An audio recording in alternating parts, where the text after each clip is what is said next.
She appeared at my doorstep like an apparition, bare feet dirty from the road, hair matted into knots, her young frame distorted by a swollen belly no child should carry. It was 2 a.m. when her weak fists tapped against my door, the sound fading with each attempt. Irritated and half asleep, I opened it, only to freeze when I saw her. My niece. "What's wrong?" I asked, though my voice came out far too calm for the storm that was already unraveling. "Uncle. I need help." Her words cracked, and before she could say anything more, her knees gave out. I caught her just before her fragile body hit the concrete. She felt weightless and heavy at once, frail bones carrying a burden far too big for her years. At the hospital, the harsh fluorescent lights stripped away every ounce of comfort. The doctor's expression hardened as soon as he examined her. Without hesitation, he leaned toward a nurse and whispered something. Moments later, 2 police officers walked in. They didn't begin with questions. Just one statement, blunt and final. "She's pregnant. Very far along. And the father is likely someone close." The words hit harder than any blade. Someone close. Blood. Family. My chest tightened. My heartbeat vanished into silence. My mind, however, sharpened, cold and methodical. Someone had stolen her childhood, and I would uncover who. The police questioned her carefully, softly, but she kept her mouth sealed. Her hands trembled against the bedsheets, her eyes refusing to meet mine. That silence was not confusion. It was terror.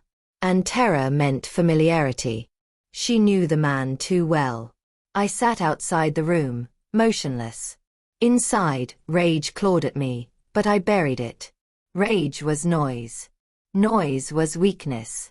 Then my brother arrived, her father. His hair was unkempt, his eyes bloodshot, his whole demeanor staged with an exaggerated shock that seemed rehearsed. "Who did this?" he demanded, his voice breaking as though straining too hard. His hands quivered, his eyes never once met mine. I studied him closely. Every twitch, every misplaced word.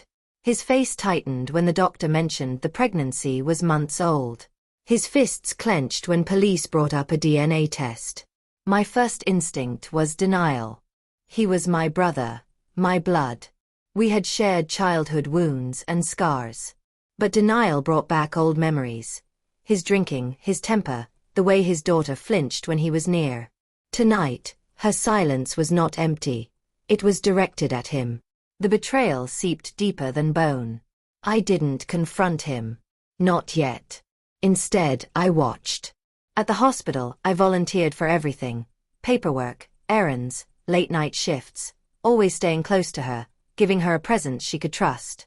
Slowly, she began to soften, her eyes meeting mine with the faintest spark of safety. Not words yet, but the beginning of them. Meanwhile, I collected evidence. Quietly. A DNA swab for her, another for him, under the pretense of aiding the police.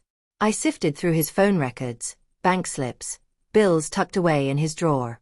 Patterns emerged, hotel charges, midnight absences, excuses that never fit together. I asked questions.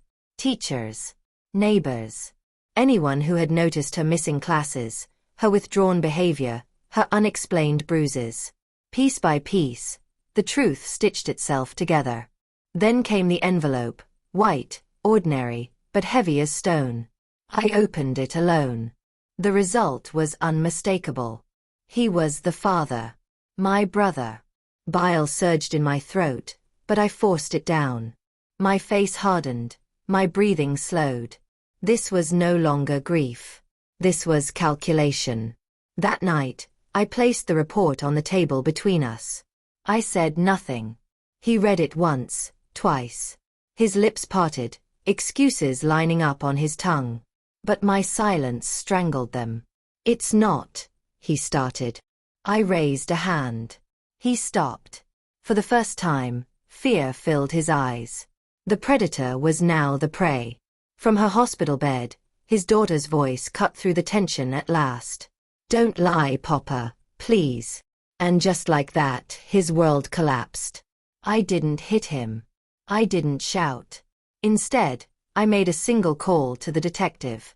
I have the results. Come tonight. When the knock came, he tried to run. I stood in his way, calm, arms folded. The police dragged him out as his protests disintegrated into sobs. His eyes begged me for mercy, but I gave him nothing. No brother. No ally. No forgiveness. Leaning close enough for him alone to hear, I whispered, "You dug your grave. I just showed them where it was." His face broke as they hauled him away. Her eyes followed, wet with tears, yet filled with something new. Relief. And in that moment, for the first time in months, she truly breathed. Weeks later, the trial began. His name screamed across headlines, neighbors spoke in disgust, his legacy rotted overnight. I sat in the back, silent, watching him shrink into nothing. Pity never touched me. Only clarity. I had lost a brother, but in truth, I had lost him years ago. What I saved was far more important. Her. A child dragged into darkness, now offered a chance at light. As for me, I carried the truth like a scar, not visible, but permanent. Some betrayals burn everything to ash. Others forge you into steel. This one did both. I walked out of that courtroom colder than I had ever been, leaving him shackled behind me. And I understood, with certainty. Family isn't defined by blood. Family is who you protect from monsters.